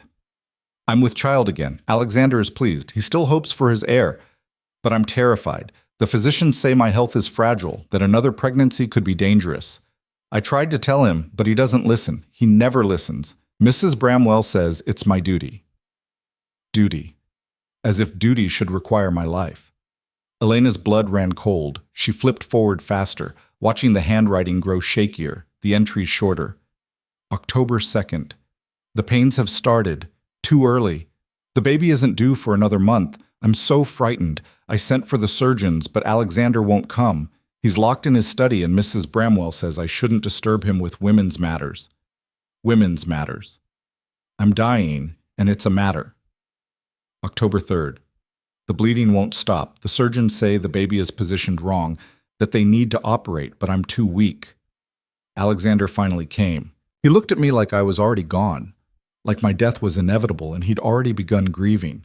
I wanted to scream at him to fight for me the way I've fought for this family, but I don't have the strength. October 4th. They're giving me laudanum for the pain. I know what that means. They've given up. I'm going to die in this house, surrounded by people who never truly saw me. My only comfort is that Charlotte and Amelia are young enough they won't remember. Perhaps that's a mercy. Perhaps it's the greatest tragedy of all. Final entry. I'm writing this with the last of my strength. If anyone finds this, if anyone cares enough to look, know that I loved this family even when they couldn't love me back. I fought for warmth in a frozen place. I tried to bring light to rooms that preferred darkness, and I failed. But I tried. That has to count for something. Tell my daughters I love them. Tell them their mother wasn't perfect, but she was brave. Tell Alexander. The entry ended mid-sentence. Elena stared at the incomplete words, tears streaming down her face. The Duchess hadn't just died in childbirth. She'd died alone, dismissed, her warnings ignored, her fear treated as hysterics. She'd died because no one had fought for her the way she'd fought for them. And the Duke had locked himself away ever since, drowning in guilt he didn't fully understand because no one had told him the truth. Elena closed the journal, her hands shaking with rage and grief and recognition. This woman could have been her, would have been her if Elena hadn't refused to be silent, if she hadn't fought back. The past wasn't just a ghost, it was a warning, and the Duke needed to know. Elena rode back to Ravenhurst with the journal wrapped in her cloak, her mind racing. She couldn't just hand this to the Duke. The shock could destroy him. But keeping it secret felt like another betrayal, another wall built from good intentions that poisoned everything. She was still wrestling with the choice when she entered the manor and found Mrs. Bramwell waiting in the entrance hall. "Your Grace, a word, please." The housekeeper's voice was ice wrapped in courtesy. Elena followed her to a small sitting room, neutral territory, away from prying ears. Mrs. Bramwell closed the door and turned, her expression unreadable. "You went to Ashford today." It wasn't a question. "I did. To meet Miss Locke." Elena's stomach dropped. "How did you—" "I have eyes in this household, Your Grace, and in the village, very little happens that I don't know about." Mrs. Bramwell's hands clenched. "What did she give you?" Elena could lie, should lie. Instead, she pulled out the journal. Mrs. Bramwell's face went white. "Where did she get that?" "She was the Duchess's lady's maid. She took it when her mistress died." "That belongs to the family." "That belongs to the truth." Elena's voice was steel. "And the truth is that the first Duchess died because everyone in this house, including you, failed her." "You don't understand? Then explain it to me." The words cracked like a whip. "Explain why you let her die alone, why you dismissed her fears, why you told the Duke her suffering was a women's matter not worth his attention. Explain why you've spent 3 years maintaining the lie that she died peacefully when she died in agony, terrified and abandoned." Mrs. Bramwell's mask finally cracked. "I was trying to protect him." "From what?"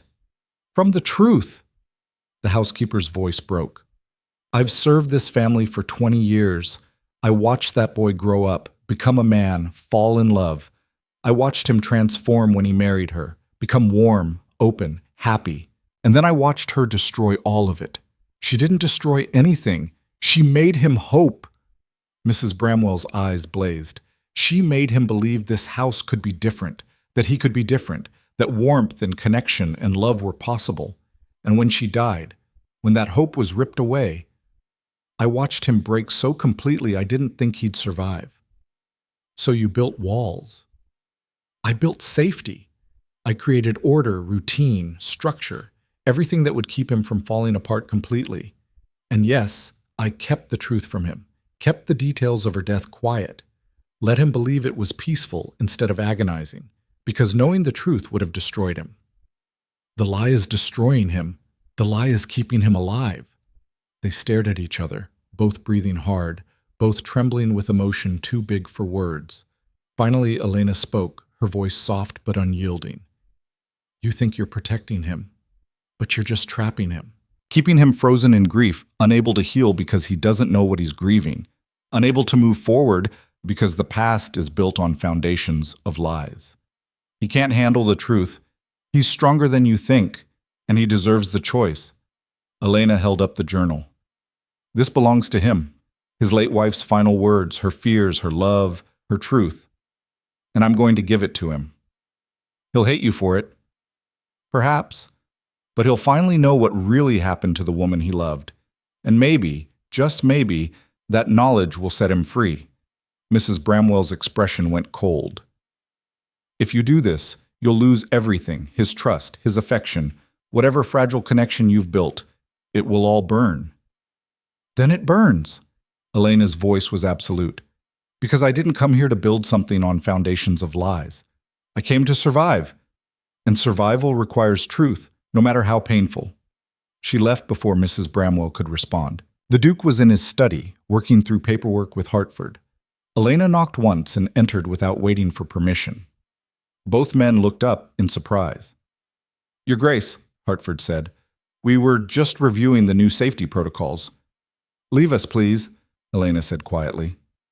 Hertford glanced at the Duke, who nodded. The estate manager gathered his papers and left, closing the door behind him. The Duke studied Elena with those gray eyes that had learned to see her over the past weeks. "What's wrong?" "I need to show you something, but first, you need to understand that what I'm about to give you will change everything. It might break you. It might make you hate me. It might destroy whatever fragile peace we've built." His expression grew wary. "Elena, your first wife, the Duchess. You loved her." Pain flashed across his face. "Yes. And you've spent 3 years believing she died peacefully, that childbirth took her gently, that she slipped away without suffering. The surgeons said—" "The surgeons lied."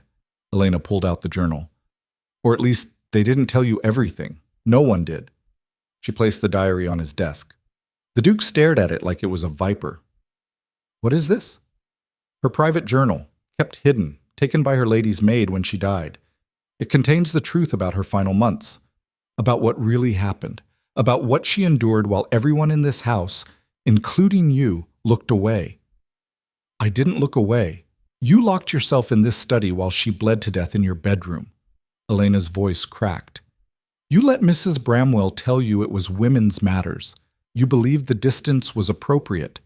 And she died alone, terrified, feeling abandoned by the man she loved." The Duke's face went absolutely white. No, The surgeon said there was nothing they could do. Read it." Elena's hands shook. "Read what she wrote. Read what she felt.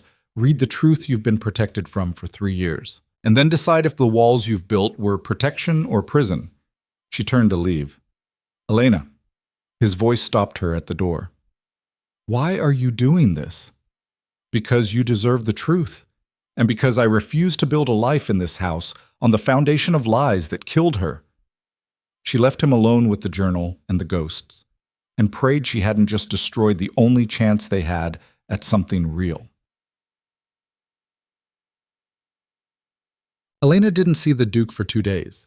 He locked himself in his study, not the cold, controlling isolation of before, but something different, something processing, something breaking open. The household felt it. Servants whispered in corners. Charlotte and Amelia asked where their father was, their fragile new connection already feeling threatened. "He's working through something difficult," Elena told them, "but he'll come back to you, I promise." "How do you know?" Charlotte's eyes held fear too old for her years. "Because he's your father, and because he's learning that running from pain doesn't make it disappear. It just makes it worse." On the 3rd morning, the Duke emerged. Elena was in the library when she heard his footsteps. She looked up to find him standing in the doorway, and the transformation took her breath away. He looked ravaged, eyes red-rimmed, face haggard, hands shaking. But beneath the devastation, something else burned. Clarity. "I read it," he said hoarsely. "Every word, every entry, every moment of her pain that I ignored because I was too wrapped up in my own needs to see hers." "Alexander She begged the physicians to wait, to let her body heal before trying for another child. But I wanted an heir so desperately I couldn't hear her. And when the pregnancy nearly killed her, when she told me she was frightened, I retreated to the study because I couldn't face my own failure." His voice broke. "I let her die alone. Let her spend her final hours surrounded by people who treated her suffering as inconvenience. And then I spent 3 years drowning in grief for a woman I'd failed so completely I didn't deserve to mourn her." Elena stood slowly. "That's not true." "It is." The words came out raw. She wrote it in her own hand. "Tell Alexander I loved him even when he couldn't love me back." She died believing I didn't love her, Elena. Died thinking I'd already given up on her, already started grieving before she was gone. And she was right. I had. You were scared. I was a coward. Just like you said. I was so terrified of losing her that I pulled away, convinced myself that distance would make the inevitable loss bearable. And instead, I lost her twice. Once to death, once to my own failure to be present for her dying. He sank into a chair, his face in his hands. Elena knelt beside him, her heart breaking. Alexander, listen to me. You made mistakes, terrible ones, but you were also a man who'd never been taught how to face fear, how to process vulnerability, how to be present for suffering. This house, this title, this entire world you were raised in, it taught you that control was strength and emotion was weakness. You failed her, but the system that shaped you failed you both. That's not an excuse. It's not, but it's context. She touched his hand gently. You can't change the past. You can't bring her back or undo the mistakes that led to her death. But you can honor her memory by becoming the man she believed you could be, by fighting for your daughters the way she fought for this family, by choosing connection over control, warmth over ice, presence over distance. He looked up, eyes swimming with tears. I don't know how. Yes, you do. You've been learning for weeks now. Breakfast with the girls, changes at the quarry, actually listening when people speak instead of dismissing them. Elena's voice strengthened. You're already becoming that man, Alexander. You just needed to understand why it matters. For a long moment, they sat in silence. Then the Duke spoke, his voice barely a whisper. She wrote something at the end. Tell Alexander. And it just stops. I'll never know what she wanted to say. Maybe, Elena said softly, she wanted to say that she forgave you, or that she understood, or that she loved you despite everything. She squeezed his hand. Or maybe she wanted to tell you to stop drowning in guilt and actually live, to take the lessons from her death and build something better. How do you know? Because that's what I'd want to say, if I were dying. If I'd fought as hard as she did and failed. I'd want the man I loved to take my death and turn it into something that mattered, something that honored the fight even if it didn't win. The Duke stared at her, and for the first time since she'd known him, his eyes held something besides ice or pain. They held recognition. You're extraordinary, he said quietly. You know that? Elena's breath caught. I'm just stubborn. No, you're brave in ways I've never been. You came into this house with nothing, no power, no allies, no reason to fight, and you fought anyway. For children who weren't yours, for workers you'd never met, for a broken man who'd given you nothing but coldness and resistance. His voice cracked. Why? Because someone had to, and because I saw something in this house worth saving, even if no one else could see it yet. What did you see? A family, Elena said simply, buried under grief and ice and lies, but still there, still waiting for someone to dig them out. The Duke's hand tightened on hers. Then, slowly, he stood and pulled her into an embrace. It was the first time he'd touched her with anything resembling warmth, the first time she'd felt his arms around her as something other than obligation. And in that moment, Elena knew. The walls weren't gone. The grief wasn't healed. The past wasn't erased. But something had shifted. Some foundation had been laid. Some possibility had been born. When they finally pulled apart, the Duke's expression was resolute. I need to talk to my daughters. Really talk to them. About their mother. About what she was like, what she fought for, why she mattered. He looked at Elena. Will you help me? Of course. And Mrs. Bramwell needs to understand that protection built on lies isn't protection at all. He nodded slowly. I've been so focused on control that I never questioned whether the people I trusted were actually helping or just reinforcing my worst instincts. They thought they were saving you. They were burying me. His jaw set. That ends now. He left to find his daughters. Elena stood alone in the library, her hands shaking, her heart full of something that felt dangerously like hope. She'd gambled everything on truth, and for the first time since entering this house, she'd won something real. But as she turned to leave, she caught sight of Mrs. Bramwell in the hallway, watching, silent, her expression unreadable. The war wasn't over, but the balance of power had finally irrevocably shifted, and Elena Whitmore, Duchess of Ravenhurst, had just proven she was a force that couldn't be contained, controlled, or conquered. She'd come to this house as a bought bride. She was leaving this moment as something far more dangerous. A woman who'd shattered the past and was building the future on foundations of truth, no matter who it destroyed in the process. The confrontation with Mrs. Bramwell came that same evening, swift and inevitable as a storm that had been gathering for weeks. Elena was in the children's room, reading to Charlotte and Amelia while the Duke sat in the corner, watching his daughters with an expression that looked like a man seeing color for the first time after years of blindness. The girls had peppered him with questions about their mother, what she looked like, what she loved, whether she'd told them stories, and he'd answered each one with a rawness that was painful and beautiful at once. "She used to sing to you," he said quietly, his voice catching. "Old lullabies her own mother taught her. She had a terrible voice, completely tone-deaf, but she sang anyway because it made you laugh." Amelia's eyes went wide. "I remember that. I thought I dreamed it." "No, sweetheart, that was real." He looked at Elena, and something in his expression made her chest ache. "Your mother was real, and everything she fought for was real, and I'm sorry, so deeply sorry, that I let you grow up thinking she was just a portrait on the wall." Charlotte wiped her eyes. "It's not too late, is it, to remember her properly?" "No," the Duke said, his voice strengthening. "It's never too late to honor the people we love." That's when Mrs. Bramwell appeared in the doorway, her face rigid with barely controlled fury. "Your Grace, I must speak with you. Immediately." The Duke looked at her for a long moment. Then he kissed each daughter on the forehead, a gesture so new it made both girls freeze in shock, and stood. "In my study." Elena moved to follow, but he shook his head slightly. "Stay with the girls. I'll handle this." She wanted to argue, to stand beside him, but something in his eyes told her this was a battle he needed to fight alone. So she stayed, reading to children who kept glancing at the door, sensing the storm brewing in other parts of the house. The Duke's study sat on the other side of the manor, but sound carried in Ravenhurst stone halls.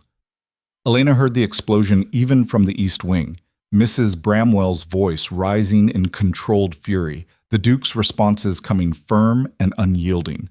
The clash of two people who'd spent years locked in unspoken alliance, suddenly discovering they stood on opposite sides. 20 minutes later, the Duke returned. His face was set in lines of grim resolution, but his eyes were clear. "What happened?" Elena asked quietly. "I dismissed her." Elena's breath caught. "You what?" "Mrs. Bramwell. I gave her 2 weeks' severance and a letter of recommendation. She leaves at the end of the month." He sat down heavily. "She's been running this household for 20 years, and for most of that time she believed she was protecting me. But protection that requires lies, that demands isolation, that treats connection as threat, that's not protection. That's control. And I'm done being controlled by my own grief. She won't leave quietly. I don't expect her to. But she'll leave." His voice was absolute. "This house belongs to my family, to my daughters, to you, and I will not let it remain a monument to death and silence any longer." Charlotte and Amelia had gone still, listening. "Does this mean things will be different?" Charlotte asked, her voice small and hopeful. The Duke knelt before his daughters, taking their hands. "Yes, everything will be different, starting with this. I'm going to be your father, not a distant figure you see at dinner, not a stranger in his own house. Your actual father, present, available, willing to make mistakes and learn from them." His voice cracked. "Your mother wanted that for us. She fought for it, and I owe it to her memory and to both of you to finally become the man she believed I could be." Amelia threw her arms around his neck, and Charlotte followed, and the Duke held his daughters while they cried together for the mother they'd lost and the father they were finally gaining. Elena slipped from the room, her own tears blurring the hallway into watercolors. She'd won. Against the ice, against the system, against the weight of grief that had crushed this family for years. She'd won. But the victory felt fragile as spun glass, beautiful and terrifying at once. Because Mrs. Bramwell wasn't the kind of woman who accepted defeat gracefully, and 2 weeks was a long time for revenge. The housekeeper's final stand came on a Sunday, 9 days after her dismissal, in the form of an unexpected visitor. Elena was in the gardens with Charlotte and Amelia, teaching them about the different plants that had been allowed to grow wild, when a footman appeared looking harried. "Your Grace, there's a gentleman here to see the Duke. He's quite insistent." "What gentleman?" "A Lord Pemberton, Your Grace. He says he's family." Elena's stomach dropped. She knew that name, the Duke's uncle, a man who'd inherited his own estate and spent decades making the Ravenhurst line's business his own. A traditionalist who believed wives belonged in drawing rooms and decisions belonged to men. She found him in the entrance hall, a corpulent man in expensive clothes with eyes like a banker assessing collateral. Mrs. Bramwell stood beside him, her expression triumphant. "Ah," Pemberton said when he saw Elena. "You must be the new Duchess. How quaint." The condescension dripped from every word. Elena kept her voice level. "Lord Pemberton, we weren't expecting you." "I should think not, given the chaos I've heard is consuming this household." He looked around with visible distaste. "Where's my nephew?" "In his study. I'll send for him." "No need." The Duke's voice came from the stairs. "I'm here." He descended with the controlled precision of a man preparing for battle. When he reached the hall, he didn't embrace his uncle or offer pleasantries. "To what do I owe this visit?" "I've received some disturbing news from Mrs. Bramwell here. She writes that you've dismissed her after 20 years of loyal service, that you've allowed your new wife to make dangerous changes to estate operations, that you've abandoned all sense of proper household management in favor of, what did you call it? Emotional indulgence." The Duke's jaw tightened. "Mrs. Bramwell's services are no longer required, because this woman," Pemberton gestured at Elena like she was furniture, "convinced you to abandon reason in favor of sentiment?" "Because," the Duke said coldly, "I discovered that the loyal housekeeper I trusted had spent 3 years lying to me about my first wife's death, had maintained systems that put workers in danger, and had created an environment so toxic my own daughters were afraid to laugh in their own home." Pemberton waved this away. "The Duchess died in childbirth. It's tragic but common. As for workers and children, they require order, not coddling. Mrs. Bramwell maintained appropriate discipline." "She maintained cruelty," Elena cut in, her voice sharp. "She turned this house into a prison and convinced everyone it was protection." Pemberton's eyes went cold. "Young woman, you forget your place." "My place," Elena said, stepping forward, "is as Duchess of Ravenhurst, which means I have every right to speak about the management of this household. You have the right to defer to your husband, to maintain proper decorum, and to stay silent on matters that exceed your understanding." Pemberton turned back to the Duke. "Alexander, I understand you're still processing grief, but allowing a woman you've known mere weeks to dismantle structures that have maintained this estate for generations, it's madness, it's unseemly, and frankly, it raises questions about your capacity for proper management." The threat hung in the air like poison. The Duke went very still. "Are you suggesting I'm unfit to run my own estate?" "I'm suggesting that recent decisions indicate clouded judgment, the dismissal of a loyal servant, the costly safety improvements at the quarries, the disruption of household routine, and all of it at the urging of a bride whose own family was so financially desperate they sold her into marriage." Pemberton's smile was vicious. "One might wonder whether the new Duchess has motives beyond your well-being." Elena's hands clenched into fists. "How dare you?" "I dare," Pemberton said, "because I've watched this family for decades, and I will not stand by while it's destroyed by misplaced sentiment and feminine hysteria." "Enough!" The Duke's voice cracked through the hall like thunder. He descended the final steps and stood between Elena and his uncle, his posture radiating controlled fury. "You will not speak about my wife that way. You will not question her motives, her character, or her right to be in this house. And you will certainly not presume to lecture me about management when you've never once visited this estate, never inquired about its operations, never cared about anything except ensuring the Ravenhurst name maintained its reputation." "Alexander, I'm not finished." The Duke's voice dropped to something more dangerous than shouting. "You want to know what my wife has done since arriving here? She saved a child's life by funding emergency surgery I didn't even know was needed. She exposed safety violations that were killing my workers. She fought for my daughters when everyone else treated them like ornaments. and she had the courage to show me the truth about my first wife's death, a truth every person in this household, including Mrs. Bramwell, conspired to keep from me. Mrs. Bramwell's face went white. Pemberton's expression hardened. If you're referring to some journal, I'm referring to my wife's final words, her fears, her pain, her death that everyone convinced me was peaceful when it was actually agony. The Duke's voice cracked. For 3 years, I've grieved a lie. For 3 years, I've built my entire existence around protecting myself from a truth that might have actually set me free. And the woman you're calling hysterical is the only person brave enough to tear down those walls. So you've abandoned reason for emotion. I've abandoned isolation for connection. There's a difference. The Duke stepped forward. And here's what's going to happen. Mrs. Bramwell will leave this estate as scheduled. The safety improvements will continue. My daughters will be raised with warmth, not ice. And my wife will be treated with the respect she's earned, not dismissed because her methods make you uncomfortable. And if I disagree, then you can leave alongside Mrs. Bramwell and never return. The Duke's voice was absolute. This is my estate, my family, my choice, and I choose her.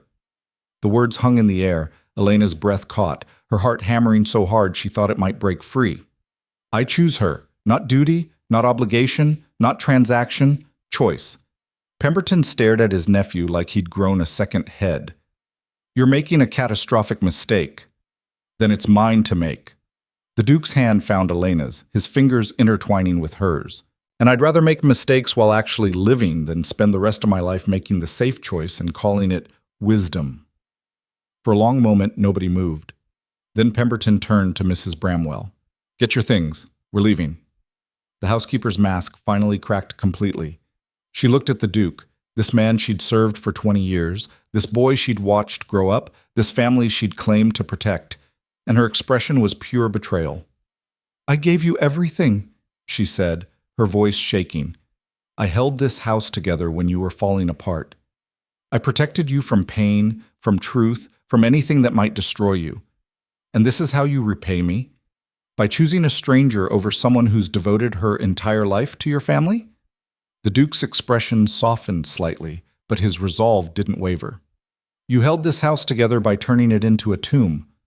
You protected me by lying. You devoted your life to a version of this family that existed only in your head, controlled, ordered, frozen. His voice gentled. I'm grateful for what you tried to do, Mrs. Bramwell, but I can't keep living in the prison you built and calling it safety. Mrs. Bramwell's face crumpled. Then she straightened her shoulders, gathered the remnants of her dignity, and walked out. Pemberton followed, pausing only to say, You'll regret this, Alexander. When the novelty wears off and reality sets in, you'll realize you've traded stability for chaos. And by then, it will be too late.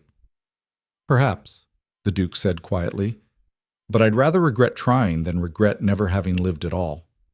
The door closed behind them. Silence settled over the entrance hall like snowfall. Elena stood frozen, her hands still clasped in the Duke's, her mind struggling to process what had just happened. He'd chosen her, publicly. Absolutely. Against family, against tradition, against every pressure that had shaped his entire life. He'd chosen her. Alexander, she whispered, what you just said. I meant every word. He turned to face her fully, and the look in his eyes stole her breath. I married you as a transaction, a business arrangement, a way to save your family and gain a wife who'd fulfill duties without demanding connection. But you refused to be transactional. You fought for this house, for my daughters, for me, even when I gave you every reason to give up. You showed me what it means to be brave when the world demands compliance. And somewhere in that fight, I stopped seeing you as an obligation and started seeing you as... He faltered. Elena's heart hammered. As what? As the person I want to build a life with. Not because duty requires it, because I choose it. Choose you. His voice dropped to something raw and honest. I don't know if what I feel is love yet. I'm too broken to trust my own heart. But I know that when I think about the future, you're in it. Not as a shadow or an afterthought, but as my partner, my equal, my... Elena kissed him. It was impulsive, reckless, and absolutely necessary. For a heartbeat, the Duke froze in shock. Then his arms came around her and he kissed her back with the desperate intensity of a man who'd spent years locked in ice finally discovering warmth. When they finally pulled apart, both breathing hard, Elena smiled through tears. "I don't need you to love me yet," she said softly. "I just need you to be willing to try." "I'm willing," he said. "I'm terrified and I'll probably make 1,000 mistakes, but I'm willing." "Then that's enough." Footsteps thundered down the stairs, and suddenly Charlotte and Amelia were there, having clearly been eavesdropping from the landing. "Does this mean Elena's staying forever?" Amelia asked, her eyes huge. The Duke looked at Elena, then at his daughters, and something in his expression finally, completely broke free from the ice. "Yes," he said, "if she'll have us." "I'll have you," Elena said, pulling both girls into the embrace. "All of you. Mistakes and all." They stood together in the entrance hall, a family cobbled together from grief and survival and choice. And for the first time since Elena had entered this house, it felt like home. Not perfect, not healed, but alive. The changes came quickly after that, like spring arriving all at once after an endless winter. The Duke promoted one of the senior maids, a woman named Agnes with kind eyes and common sense, to head of household. She ran Ravenhurst with competence, but without Mrs. Bramwell's need for absolute control. Servants who'd spent years moving like ghosts began to laugh in the hallways. Color appeared in the form of flowers, new curtains, paintings that weren't grim ancestors glaring down in judgment. The quarries implemented full safety protocols. The accident rate dropped to nearly zero. Workers started bringing their children to the annual harvest festival, an event the Duke had canceled 3 years ago, and Elena convinced him to restore. Families who'd spent years afraid of the Duke's name began to see him as someone who actually cared about their welfare. And in the East Wing, 2 little girls blossomed. Charlotte's sharp intelligence found outlet in debates with her father at the dinner table, discussions about estate management and politics that the Duke engaged with genuine interest. Amelia's wild imagination got channeled into stories she'd write and perform, with Elena as enthusiastic audience and the Duke as surprisingly willing participant. They weren't a perfect family. The Duke still retreated into silence sometimes, still struggled with vulnerability, still carried scars that would take years to fully heal. Elena still pushed too hard, demanded too much, fought battles that might have been better left alone. But they were trying, and trying, it turned out, was enough. 3 months after Mrs. Bramwell's departure, Elena woke to find the Duke already awake, watching her with an expression she couldn't quite read. "What?" she asked, suddenly self-conscious. "I've been thinking about what I said, that I didn't know if what I felt was love yet." Her heart kicked. "And?" "I was wrong." His voice was quiet but absolute. "I was so focused on making sure I didn't replicate what I had with my first wife that I didn't recognize I was building something entirely different, something that isn't about grand passion or perfect romance, but about partnership, respect, the choice to keep choosing each other, even when it's difficult." Elena's breath caught. "I love you," the Duke said simply. "Not the way I loved before, desperate and consuming and fragile, but in a way that feels solid, built on truth instead of illusion, strong enough to survive mistakes. And I wanted you to know." Elena felt tears slide down her cheeks. "I love you too. I think I have for weeks, but I was too terrified to say it." "Terrified of what?" "That you'd hear it as pressure, that I'd become another person demanding pieces of you that you weren't ready to give." She touched his face gently. "I came here as a bought bride. I didn't expect love, didn't dare hope for it. And now you have it," he said, "imperfect and complicated and still learning what it means, but real." He kissed her, slow and deep, and Elena let herself fall into it. This man she'd fought, defied, challenged, and somehow, impossibly, come to love. When they finally pulled apart, the Duke smiled. A real smile, warm and genuine. "We should probably get up. Charlotte wanted to show me her essay on agricultural reform, and Amelia's been planning a theatrical production she insists requires our attendance." "Very important ducal duties," Elena agreed. "The most important." His expression turned serious. "Thank you, Elena. for refusing to let me stay buried, for fighting for us when I'd given up, for showing me that survival isn't the same as living. Thank you for choosing to live, Elena said, and for choosing me. They rose together, dressed, and went downstairs to find their daughters already at breakfast, arguing cheerfully about whether dragons or sea monsters made better story villains. The Duke settled in to adjudicate the dispute with mock solemnity. Elena poured tea and watched her family, and marveled at how far they'd come from that cold chapel where vows had been spoken without warmth or hope. Later that week, the Duke made a decision that surprised everyone. He commissioned a new portrait, not of himself alone, but of the entire family.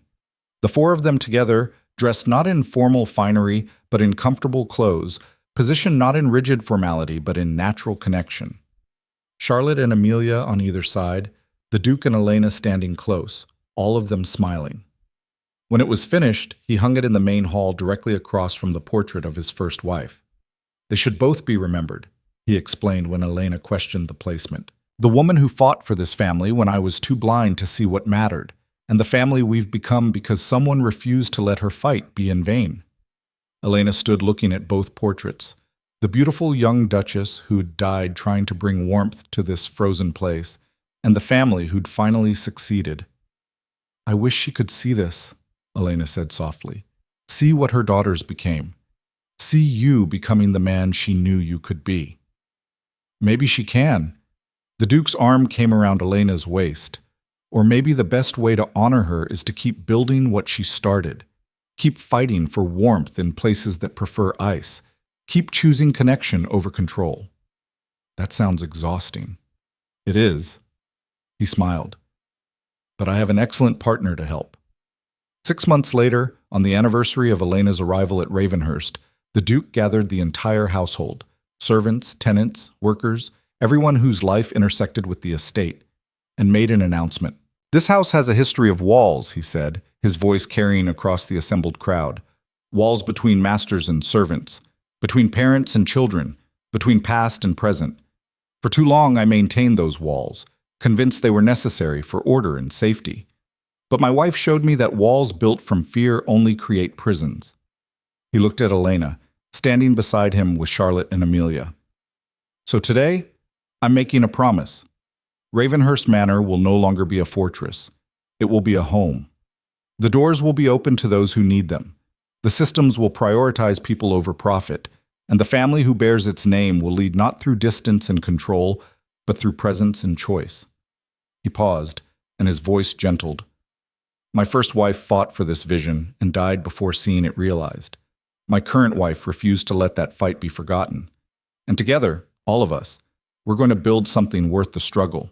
A house that's alive. A family that's whole. A legacy that matters not because it's powerful, but because it's human. The crowd erupted in applause. Elena's hand found the Duke's, their fingers intertwining with the easy intimacy of people who'd chosen each other through fire and ice and everything between. That night, after the celebrations ended and the house quieted, Elena stood at the window of the bedroom she now shared with her husband, looking out over grounds that had started to show signs of life. Gardens being replanted, paths cleared, color returning to a landscape that had spent years in grayscale. The Duke came up behind her, his arms wrapping around her waist. Do you ever regret it? He asked quietly. Marrying a stranger to save your family? Walking into this frozen house with no guarantee you'd survive it? Elena leaned back against him, considering. I regret the circumstances that forced the choice, she said finally.